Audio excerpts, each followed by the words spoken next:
Hello and welcome to another Senedd Elections Special, a co-production of Emma and Tom Talk Teaching and the Impact Podcast. The elections are drawing ever nearer, and as education tends to be squeezed out by some of the biggest stories in the world today, we decided that we wanted to bring that into the limelight on our two podcasts and discuss the policies that the six main parties contesting the elections are offering to voters. So having spoken to, or at least discussed the policies of all six of those parties, we've now come together in the studio to look at the big themes of education and what we've learnt from those discussions and what you as the voters need to know. With me today are Finola Wilson, a director from Impact Wales, and Dr Gareth Evans from the University of Wales Trinity St David. Finola, it's nice to see you in person because we've been working online up to this point. How have you found this process? Well, this process has been really interesting, but I think the focus has been making sure that all of the parties available have had their opportunity to talk, and we've had the opportunity to talk to 5 out of the 6 main parties, but obviously arrangements have not been easy with everybody, and I think that shows. So we've had the chance to talk to everybody, which has been really interesting. Yeah, it was a very interesting opportunity for us. Let's have a chat to Gareth, who, if you listen to the Impact podcast, you may have heard slightly less of Gareth in this mini-series, but if you listen to Emma and Tom Talk Teaching, you'll be very familiar with his work. Gareth is the Director of Education Policy at the University of Wales Trinity St David. And Gareth, we've had some fun chewing over those interviews. Yeah, I should be charging some sort of day rate, I think, Tom. I'm on this so often at the moment. Let's not do this again for a while, get somebody else on. But yeah, a really interesting series. And look, credit to you both, actually, and both of you are podcasts for shining a light on education. How often do we in Wales talk about sector-specific issues, and we don't, do we? You know, I've long written and spoken to you, Tom, on your podcast about the democratic deficit, and it's right, I think, that teachers should make more informed decisions about who and what they vote for. So, you know, credit to you both for doing that. Yeah, and I should clarify, we cannot afford either of these two, so thanks to them for coming into the studio today. We made a point of asking similar questions of each of the representatives, or at least of their manifestos, because we thought it was fair to give them an opportunity to discuss the really big issues. And one of the big elephants in the room, of course, is the question of school standards in Wales and our declining figures in those all-important international PISA tests from the OECD. Reading, Finola, is one of your particular areas of interest, although you're interested in that decline in school standards generally. You've spoken a lot about it on your podcast. So you were very keen to ask the question about reading, particularly for those younger pupils. Well, when we're thinking about standards more generally, we know from research that reading is the greatest indicator of later academic success. So if you don't get reading right, you're not getting anything right for schools. And I think when we're also looking at closing the disadvantage gap, reading is so crucial, because if children don't learn to read well early, then the gap just widens. And I think it was interesting to see what all of the different parties were offering in terms of school standards, but also in terms of reading more generally. And one thing I wanted to point out is that the Welsh Government made an announcement something like 2 days before we recorded the podcast clip with Cabinet Secretary Lynn Neagle, to say that they had changed their mind about reading. So I think that's an important point to note before we go any further. Yeah, this has been a huge story in recent months. The question as to the extent to which Curriculum for Wales does, or in fact doesn't, mandate specifically systematic synthetic phonics as a strategy for early reading. And so it was interesting to see, and we'll see a little montage now, in fact, in a clip, how many of the politicians we interviewed wanted to get a mention of systematic synthetic phonics in nice and early in their interviews. Let's take a look at that. I want to see the introduction of SSP. I want to see it in all schools. We will focus on an evidence-based criteria for teaching literacy and numeracy, with all children taught to read using systematic synthetic phonics. They have done a significant piece of work and have given me their advice, which is that systematic synthetic phonics is an important part of the teaching of reading, alongside things like comprehension. So Finola, better late than never, or are you a happy bunny? Well, yeah, I mean, it's fabulous news that Lynn Neagle has decided in the very last weeks of her term to actually make the right decision, I think, for children across Wales. But I think it still is very much up for grabs after the election. You know, we have Cullen Cymru, which is the Centre for the Teaching of Literacy, but we still don't know how every child is going to be supported through teaching with systematic synthetic phonics. I mean, we've got different responses from the different parties, and I think it shows how well or not they understand the education system and what's happening in classrooms, because we've got the Tories, Welsh Conservatives. They do want to introduce SSP, systematic synthetic phonics. We have the Green Party, who mentioned systematic synthetic phonics but then called it phonics. So I think that there's possibly a mismatch of understanding going on there. We've got Lib Dems who said phonics, and Jane Dodds was quite clear and saying she wasn't an expert, and she's the single spokesperson for her entire party, and she's a single person for her entire party, so we didn't kind of push on that one.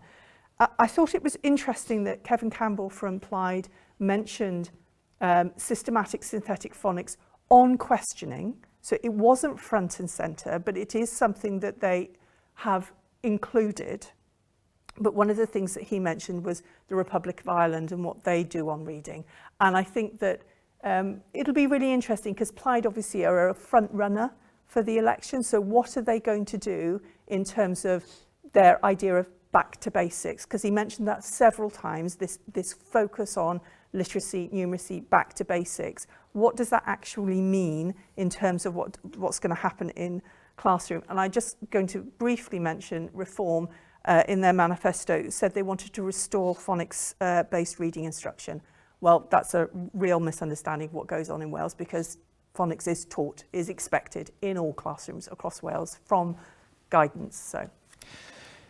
And Gareth, we've talked loads on our podcast episodes, and you've written extensively about the broader sweep of education in Wales over the last 25 years, which is, as we know, has been dominated by Labour. It's basically been one party in government in one shape or form since devolution in 1999. And those PISA figures, you know, these issues with the PISA figures, it goes back a long way. And we've seen various iterations of attempts to deal with that. I mean, you've talked about the Leighton Andrews period as being quite different from the current period and the one that went before it. It's interesting to see, isn't it, that this stuff seems to be really quite sort of sticky. It's a tricky one. Yeah, and we've said before, haven't we, that we think that, or I certainly think that the curriculum has distracted us from some of those basics, if we want to call them that. Literacy and numeracy has always been there and will always be there, and rightly so.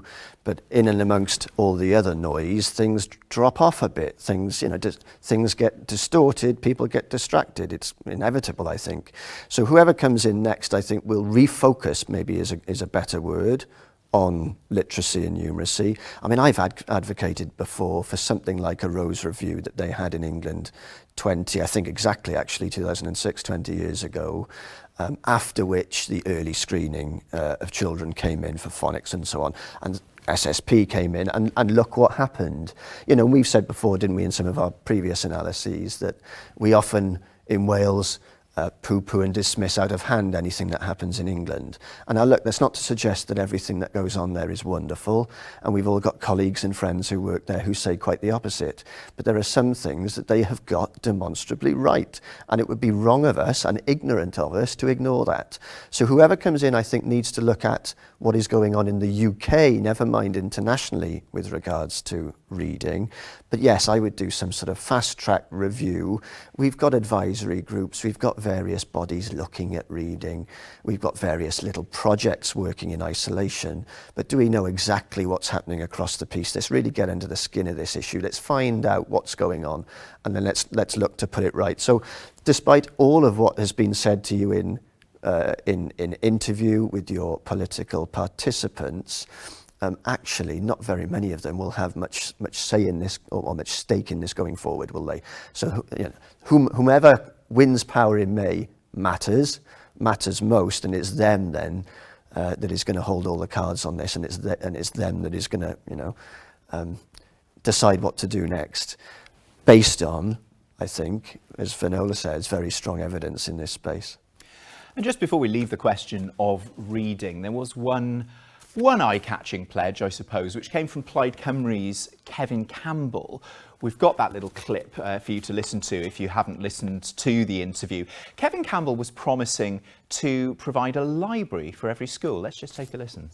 We will ensure that every school in Wales has a library, and then reading across the curriculum will also be encouraged across all subject areas.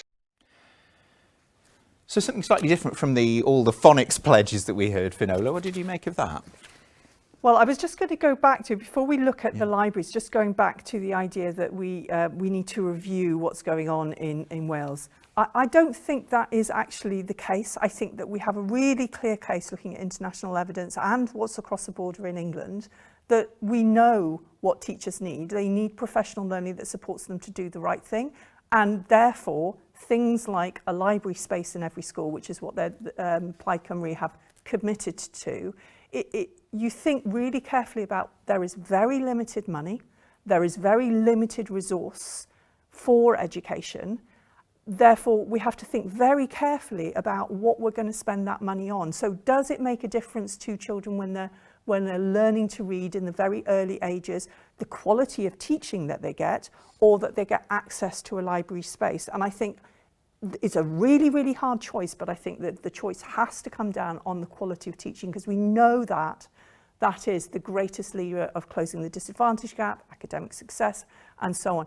And a lot of schools already have a library or a library space or a community library. So I would argue that that's not actually the best use of money.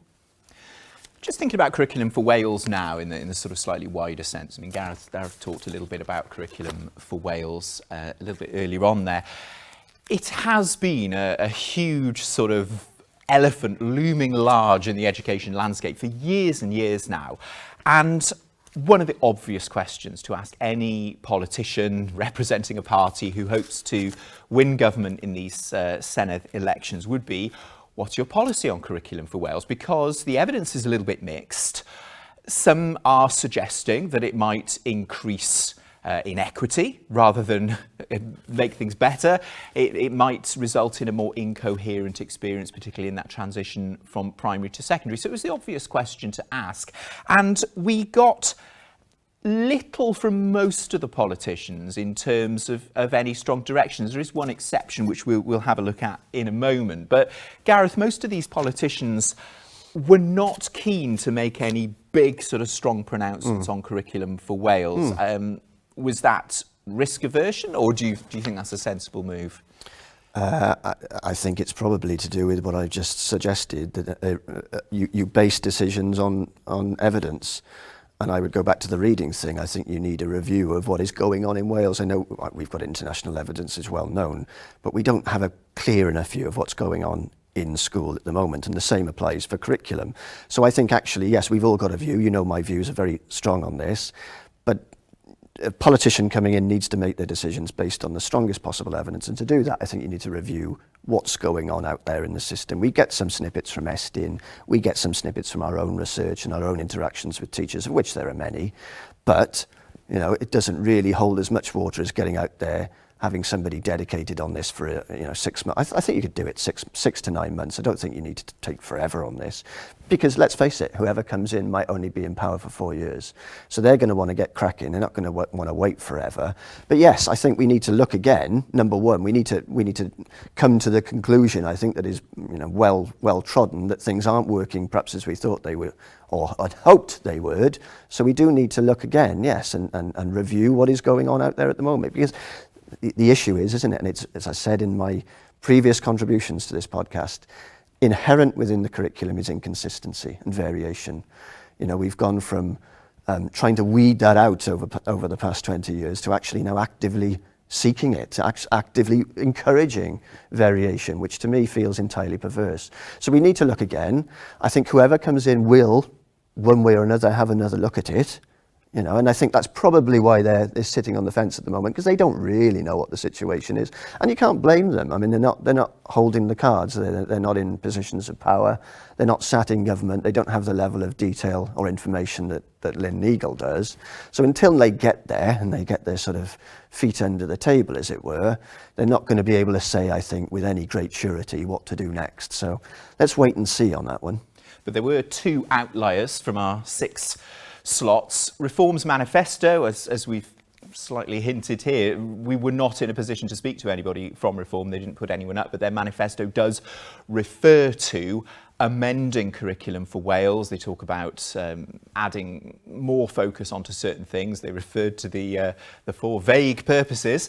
Natasha Askar, though, from the Conservatives, she was the one that we spoke to who was ready to actually come out and not say she would scrap it, but that if things continued the way that they did, she would be willing to do so. Let's just have a quick listen to Natasha Askar saying that. I want us to have a system and a curriculum that works for everybody and works for the best, you know, for the children in Wales to get the best out of the education that they receive. So I have committed to saying that if I need to, and if Curriculum Wales doesn't improve standard, and if I see that literacy and numeracy is not on the rise, then I will certainly look into scrapping it. It was an eye-catching moment for Finola, because she was the one who came on an interview and said, if it's not working, I'll scrap it. Yeah, and I think she was the only one who mentioned the idea that knowledge should be more important as well, because she was very clear that it would be a knowledge-based curriculum that she would replace curriculum for Wales with. Whilst I mean, personally, I'm not in a position, as you two are linked to public funding, I get to say what I think is right. So I'm going to say this here now, is that I'm not going to say that actually scrapping curriculum for Wales would be a good idea. Because I think that, as Gareth was mentioning, when you have big change in a system, that distracts from the main thing. And the main thing here is the education of children. So is there a way in which teachers can be given the freedom, not the freedom, I don't mean the freedom or the autonomy, because they already have lots and lots of that, but the permission, let's say, to do things in a way that actually follows evidence, international, robust, well-replicated evidence. And I think the idea of a knowledge-based curriculum, we've got Estin reports of schools that have followed knowledge-based curriculum, and Estin like it. If the standards are good, they like it. In the same way, there are inquiry-based learning that, you know, the standards are there, and Estin like it. But I think having a focus on what works within the system that we've currently got might be a better bet for children, rather than throwing everything up in the air and starting again, because that would be really disruptive, and I'm not sure that's such a good idea. Let's move on to one of the other really big themes which anyone that works in education is interested in, and that's the big question of money. It was clear that we wanted to ask the parties what were they willing to do for a system that really is creaking at the seams now and has been for quite some time. I tended to be the one to ask that question of the politicians, and I put it in terms of the fact that so many schools in Wales are now starting to operate on deficit budgets, and the difficulty and the stress that places on schools if they are having to look for cuts. They're not able to do all the things that they want to do. Now, obviously, when a party is standing for election, they're obviously quite keen to look generous to the voters. We've put together a little montage of what we found from all of the parties in terms of what they were willing to say about funding. So before we go into our big discussion, let's just remind ourselves of what we had from all 6 of them. It's about getting a proper funded commitment from Westminster that comes into Wales and that increases the budgets to our local authorities and ring fences money for schools. And within that, we have to have a kind of code of conduct, whatever you want to call it, that makes sure that schools are properly funded and don't go into deficit. We've finally got this partnership between Labour in Wales and Labour in Westminster. That has already delivered additional funding, and I will be making the case for as much of that funding as possible to come to education. What Plaid Cymru will do is to commit to providing local authorities with more funding, and I would hope that funding, that extra funding for local authorities, is passed on to schools. So from my perspective, we need to review the funding model. There are a lot of funding models that we talk about, but I think particularly with schools, we do need to review it. We are, I'll be honest, we are still working on the finer points of our manifesto, but that aim would be that things are funded properly, that teachers are funded properly, that schools are funded properly. So yeah, that would be our aim, to increase that line so that we're not starting on the back foot, that we're actually well funded and properly funded to do what we need to do. So what do reforms say? Well, yeah, this is where I might have to go a little bit freestyle on you both, because in terms of schools, the answer to that question is a big fat nothing. Well, Gareth, we know we are living in a time where funding is tight for the state, but I felt the theme there was very much, we want to review, we want to give some things to local authorities and hope for the best. Very little in the way of promises we can grab onto there, funding wise. Yeah, and actually I sympathise with that position. I think any prospective candidate who came on and said, yes, we're going to throw money at all manner of things would be lying, wouldn't they? Let's be honest. So I think they were right to be realistic. There isn't going to be, whomever wins power in May, this, to quote Theresa May, magic money tree. I mean, the money is gone. There isn't the money available. So the question becomes then, isn't it, what do you do with what little money you have available? And I thought it was telling, actually, that only this week we spoke, didn't we, when we, or after you interviewed Lynn Neagle about the workforce strategy, which has since come out. It came out a few days prior to this conversation. And within that, I thought actually was very little. It was very woolly. It was very non-committal. There wasn't much detail at all in that. And I think that's because there isn't the money available to buy teachers' time, in effect. So whomever comes in is going to have to make some difficult decisions. That's why the conversation, I think, around the curriculum is really important, because the curriculum is a massive drain. Let's face it, a massive drain on the educational resource at the moment, both in terms of money and human, and thinking and otherwise. So there are lots of conversations to be had around what we prioritise moving forward, what we focus our attention on. And look, I've said to you before, and I will say to anybody who's interested, you put your money where it's going to make the most difference. And to me, that is always teaching. You focus on the teachers. Without teachers, none of this works. Everything collapses. So I think actually moving forward, I would support professional learning for teachers, giving teachers more things to make their lives easier. So yeah, there are no easy answers to this one, Tom. And Finola, you work a lot with head teachers and teachers in schools. You're there on the ground more than I am anymore. I haven't been in the classroom as much. What do you think they're going to make of those, well, semi-promises? Well, it's all a little bit depressing, isn't it? I mean, we are in a very difficult situation, and as Gareth said, there isn't any more money. But I think one of the things that, if I were a politician, I would be looking at is that there are all these pots of money that are being shared in various different projects, and I could name quite a few of them, where I'm not sure that that is the most effective use. You know, there are hard decisions that need to be made, and it's thinking about priorities. And you know, the Welsh Government for a long time has had national priorities of closing the disadvantage gap, of ensuring standards are high, and they have failed on those things. So anybody who comes in is still going to be held to those standards, funding or no funding. So you're going to have to start deciding what's nice if we've got it, but what do we actually have to have? And I think those are the difficult decisions that everybody is quite clearly having to think about post-election. One of the areas where we did see a little bit more detail perhaps was this idea of trying to put a bit more resources into those very early years, those formative early years. Jane Dodds from the Liberal Democrats, for example, had something that we can grab hold of, which was a pledge to fund early childcare. We've got a little clip of Jane Dodds here with her promise on that. So let's take a listen. We actually want a lot more funding to go into the preventative agenda and the early years. So we have a fully costed policy that looks at how we can fund free childcare, high quality free childcare in an environment that is stimulating, that has qualified professionals from the ages of 9 months to 4 years for 30 hours a week. That was a reasonably eye-catching thing, and it was not the only one where we heard politicians really laser focusing on those early years. Finola, seems to be about maybe that early disadvantage gap and trying to narrow that a bit. Yeah, and I think Plaid also have got a commitment to early years funding, and I think those two things are really, really important.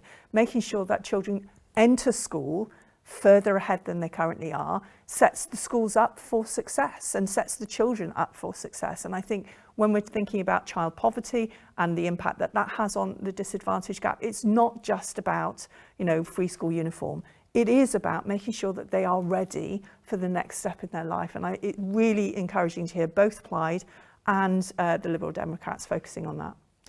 Just picking up on your point, Gareth, about it's all about the teachers, basically. You know, the system falls apart if there's no teachers. It was an obvious question to ask, teacher recruitment and retention. We know that we're in something of a recruitment crisis, particularly in secondary, which is something close to my heart as a secondary specialist. Welsh medium, huge problems with recruitment, but also, crucially, retention. There's no point recruiting lots of people into the profession if they give up and go and get a different job in a different profession just at the point that they're starting to fly. So I was particularly interested in asking questions about that. Again, you know, let's not pretend it's not a huge problem, you know, a huge knotty problem, but we heard a few sort of, you know, shiny things to sort of attract people into the profession. We heard a lot about trying to inspire people into the profession. We heard some sort of slightly vague stuff about more flexibility in the job. But again, this seems to be a problem that these politicians either can't or won't really grab. Yeah, and that's going to be massive moving forward, isn't it? Let's be honest. And you and I see this in our day jobs, that recruitment to teacher education is a challenge at the moment across the piece. As you say, it's not just in, as some people think, in particular secondary subjects. There are all manner of different issues there. But as we discussed post one of your interviews, it's not that we don't know what the issues are. You know, it's coming back to Finola's thing from earlier. We know well what the problems are in teacher recruitment and retention. We've had countless reports to this effect. We just now need somebody to really get hold of it and really commit to it. Again, I think it will cost. I think there's going to be a cost imperative. And it's a bit like the early year thing. You know, if you invest in the early generations of our children, it will pay off in the long term. And this is another sort of long term thing, isn't it? If you invest in ITE over the long term, you will reap your rewards. And you've always got to balance this, I think, as a politician, haven't you? The sort of now with the future. You can put in place the sort of building blocks for some of these successes moving forward, but politics is all about the here and the now as well. And quite right too. I mean, you don't just want to forget the kids that are in our schools at the moment, and you know, who would? So you've got to balance the two. Coming up with a plan for IT is going to be crucial, as is support for childcare and so on. Getting more kids, literate earlier is also going to be really important. But yes, not forgetting what's going on in classrooms at the moment. You can't take your eye off that either, can you? And there seems to be a growing awareness that teaching is not the most flexible of jobs. Lots of the politicians seem to have latched on to the fact that some teachers are crying out for more flexibility or more time, or just a slightly more loosening of those sort of parameters. What's it like on the ground, Finola? I mean, it's easy to say that teachers need to have more flexibility in their jobs, but how are head teachers actually managing to do that with the very little resource they've got available? Well, they're not. And I think that that's coming through. I mean, you've seen the number of complaints about not having the PPA that they're usually having, you know, that they've had a slightly enhanced, teachers in schools are having slightly enhanced PPA, and that's being removed. But I think that the more important point about how we get more people into teaching is the image of the teaching profession. You know, you will hear lots of the candidates that we spoke to, the politicians that are currently there, talking about, you know, how much they support teachers and how much they really focus on making sure that teachers are really supported in what they're doing. And yet, actually, teachers don't feel supported. And when we do professional learning with teachers, the key issue for nearly every teacher we speak to is time. And yes, that is a money problem, but several of the candidates talked to, well, one in particular, and I'm trying to remember in particular which one it was, but I think it was looking at additional PPA time. I think I'm going to go for applied on that one, but I'll have to double check that when you come back to me. But I think going for that flexibility and isn't the answer necessarily. It's not that teachers want to be at home more often when they do their PPA, it's that they actually just want more time. You know, it's just a very, very demanding, very intense job, and they need more time to be able to plan for and catch up on the things that they need to do outside of the classroom. And look to places like Singapore. I know I'm contradicting myself here, it just popped into my head, not unusual for me. About what I said earlier about looking further afield, but actually somewhere like Singapore is really interesting because they've gone from, you know, a very small sort of emerging nation state 50, 60 years ago to one that is, you know, highly prosperous, really sort of business hub of the world now, isn't it? A real growing economy. And education, you ask people over there, as I've done, and they will tell you that education was the sort of lifeblood of that transformation. And how did they do that? They did that by investing in teachers. Teaching became a profession that everybody wanted to join and people aspired to be as they grew up. We need to get to that point. We're not there, are we?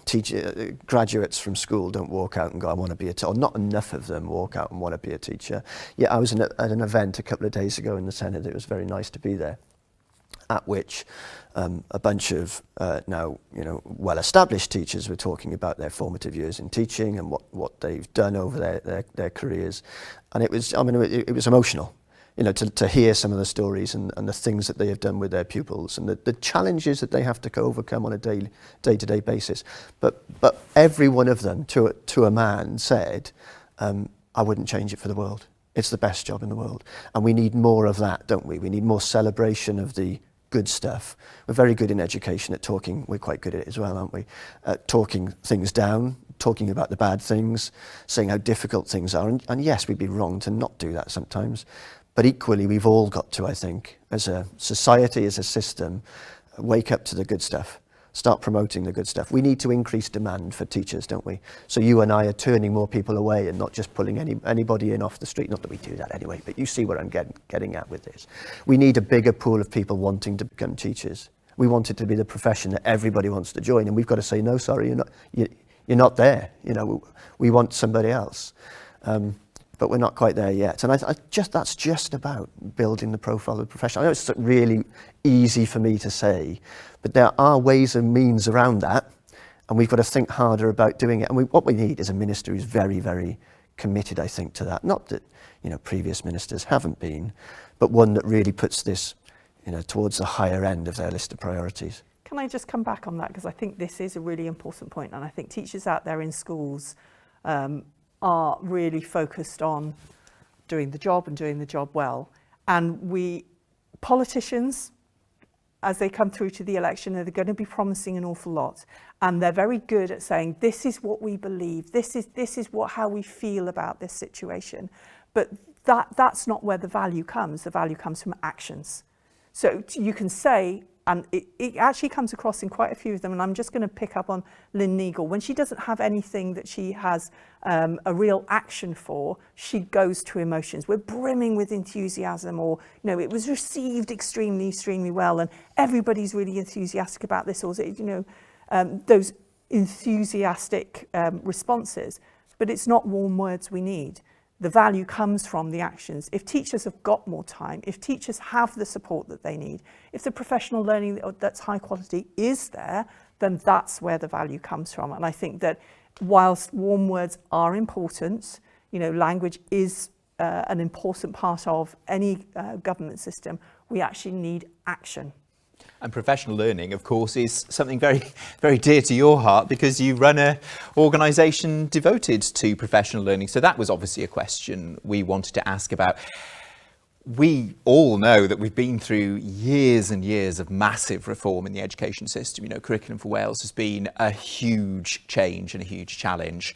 And the professional learning landscape has been changing along with it. We've had the regional consortia. Now we sort of don't so much have the regional consortia. We've got this dusky organisation.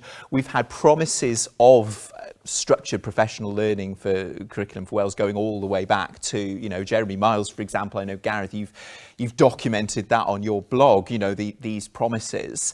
And we were keen to ask about that. That's one of the big questions we've asked about. And Lynn Neagle, obviously, she was there as a candidate, but she is the Cabinet Secretary for Education. She was keen to defend Dusky, this new body, as being something that the profession wanted. Let's have a listen to Lynn Neagle now. I think it's important to say that this model that we're taking forward is what head teachers themselves wanted. We had the engagement exercise that led to the establishment of this programme, and that's what head teachers wanted. They wanted to have that collaborative approach to school improvement. So that's the basis on which we are doing this. Do you think, Finola, that scrapping the regional consortia and coming up with Dusky was what head teachers wanted? Well, this is exactly what I was talking about, the idea that, well, Dusky's going to work because, well, head teachers wanted it, so, you know, it's their fault if it doesn't work, essentially, is what she's implying. And I think that we are in a situation with professional learning where there isn't a consistent, clear avenue for how schools get professional learning. When we've got the school improvement guidance that was recently published again, where we've got a situation where schools are now very much in charge of not just planning, analysing their what's going on in school, planning what they're going to do, but then brokering the support that they need. And this is a really important consideration for any of the politicians thinking about taking on the government, the role of the government, is this is the bedrock of how improvement happens in schools. Is improvement happens through the actions of the teachers in the classroom.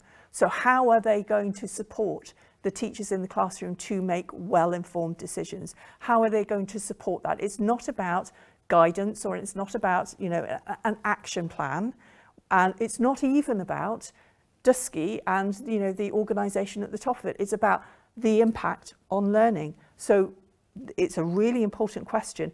Is Dusky going to do what it said it's going to do?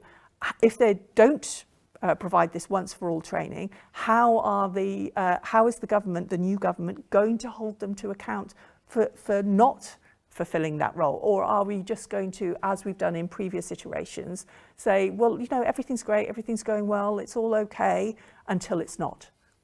And Gareth, we went down a really interesting rabbit hole about this in one of our several. No we doubt. went down several, but in one of our post-match analysis chats, we discussed the fact that post Leighton Andrews, in particular, the Welsh government have really gone for this philosophical position of agency. We're bestowing agency. You know, we don't want to tell you what to do, but the problem is then if they do find that they want to tell people what to do, they can't. They've almost backed themselves into a corner here with this philosophy. And it's both a blessing and a curse, I think, isn't it? This idea of agency and autonomy. And I thought it was really interesting, actually. I listened to the Education Scotland, or a chap called Ollie Bray, who runs the curriculum change in Scotland, give evidence recently to the Scottish Parliament. And he was saying, and I thought it was, you know, it's startling to me because it just resonated so much with what we're doing in Wales. He told sitting members that teachers didn't want a prescriptive curriculum, as in some sort of Asian systems, but neither did they want complete autonomy, you know, because they felt it was too vague and too open to interpretation. So I think they've gone, and I made a note for because I've got dreadful memory for record. He spoke of the need to develop a curriculum that had clarity but flexibility. And I think we found ourselves, haven't we, in exactly the same place, because teachers, quite rightly, I think, need more need more guidance, but they need more guidance on expectation. They need to know what the expectations are. As Finola says, when Estyn comes in, or when local authorities come in, or when whomever comes in and says what's going, has a look at what's going on, they need to have some semblance of what good looks like.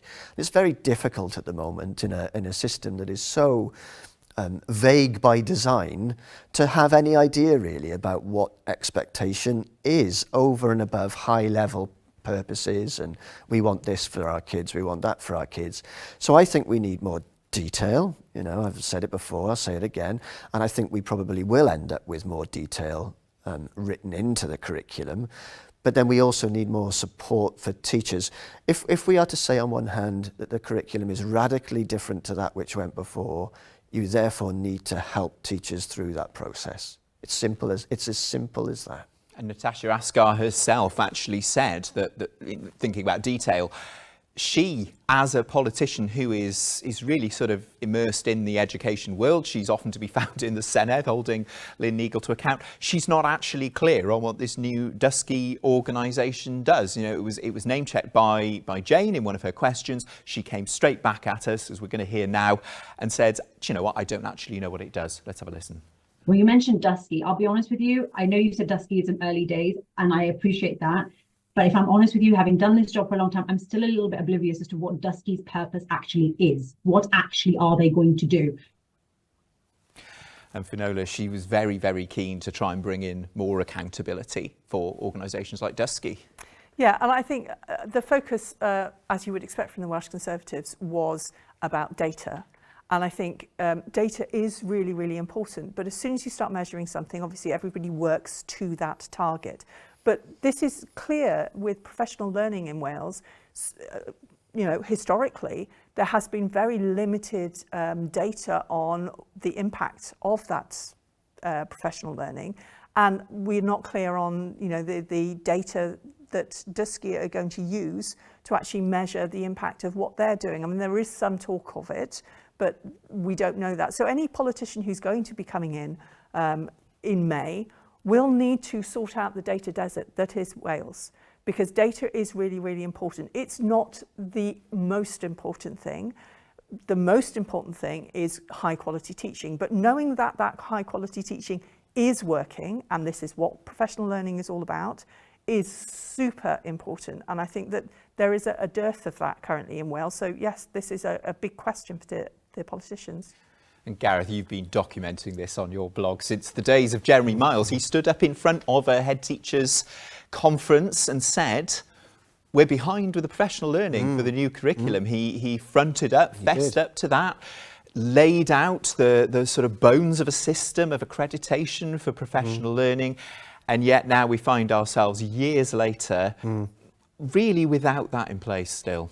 Yeah, and it displays, doesn't it, an element of incoherence across the piece. And in our conversation that we recorded some time ago about the history of devolved education, if there's one thing that can be levelled against the sitting Welsh Government, it's that we've just flitted from one policy to the next. There's not been a coherent policy narrative.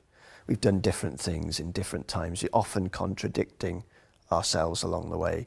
So yeah, there hasn't been a clear, I think, and focused plan for professional learning. I was full of admiration, actually, for Jeremy Miles admitting that there was a problem. I think he was probably the first to do so. We'd kind of fooled ourselves into thinking that we were somehow world class previous to that. I'd heard civil servants, sitting government civil servants, say that we were, world class on professional learning, which was a nonsense in my view. I remember tweeting words to that effect as it happened. So we've got to get past this sort of hubris that we're wonderful and we're untouchable and come and see what we're doing in Wales. That's been the narrative for a decade. And actually, when people do come and see what's going on in Wales, a lot of it isn't that, favourable. So we've got to think carefully about what we do with professional learning moving forward. I do actually have some hope for Dysgu. I read their strategic plan earlier in the week, which made, I think, reasonable sense to me. I think there was some good stuff in there, some good indicators of what they might be doing next. But let's give it a bit of time. And then that's rich for me to say after 2 decades of Labour rule. But I think we give Dysgu its due. It is an independent or semi-independent entity with employees, so it's different to some of the other manifestations of professional learning in the past. I would sincerely hope it retains some element of independence, although it's got to work to government priorities and it's obviously government funded. It still needs a mind of its own, as it were, and it needs the authority to be able to say to government, well, no, I think we should be doing things this way. Crucially for them, I think, they need to listen to people on the ground. How often have we said, and you and I in conversation, that people in authority need to listen to those who are actually living and breathing this on a daily basis? You know, civil servants in their ivory towers making decisions, as in sort of the banner of the old curriculum, for making decisions for teachers, rather than listening to them and better reflecting what it is they're going through. So yeah, I have some hope actually for Dysgu. Don't quote me on that. We'll see what happens, but let's give it a bit of time.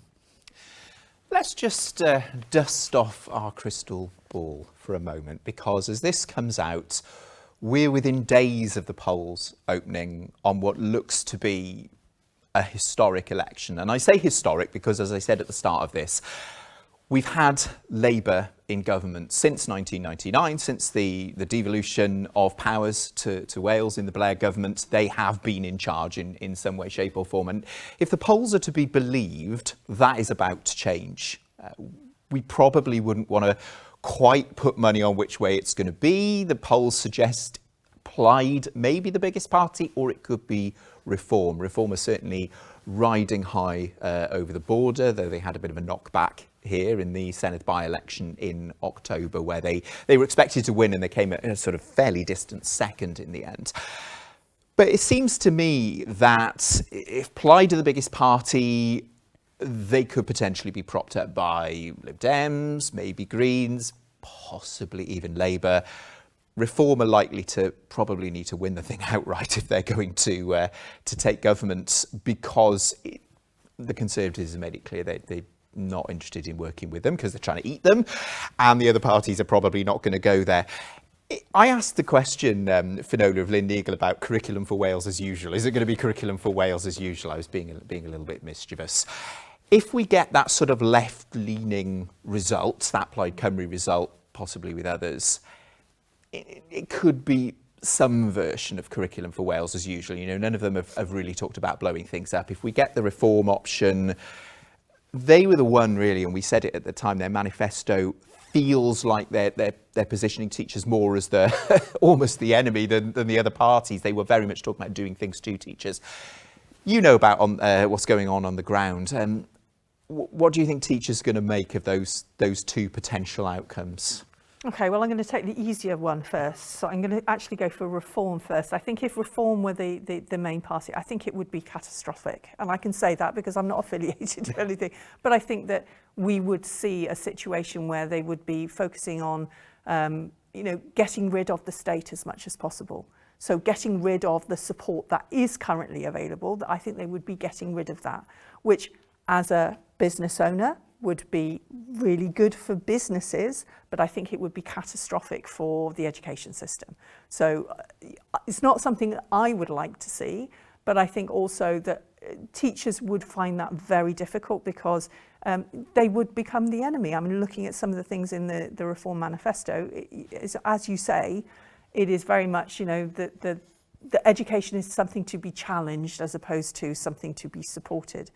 If we have a situation where we have Plaid supported by maybe a coalition of other parties or possibly Labour, I think that there are a lot of Plaid policies that are very similar to Labour policies. I mean, we know that they've had this cooperation agreement during the Senedd term.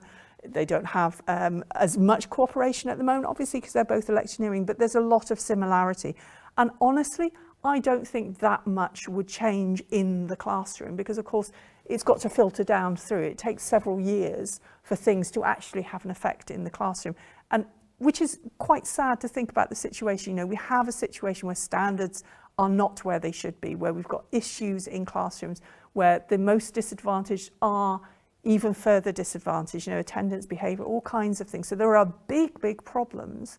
And I think that I would like to hope that a new government would come in and make or carry out the actions that are needed.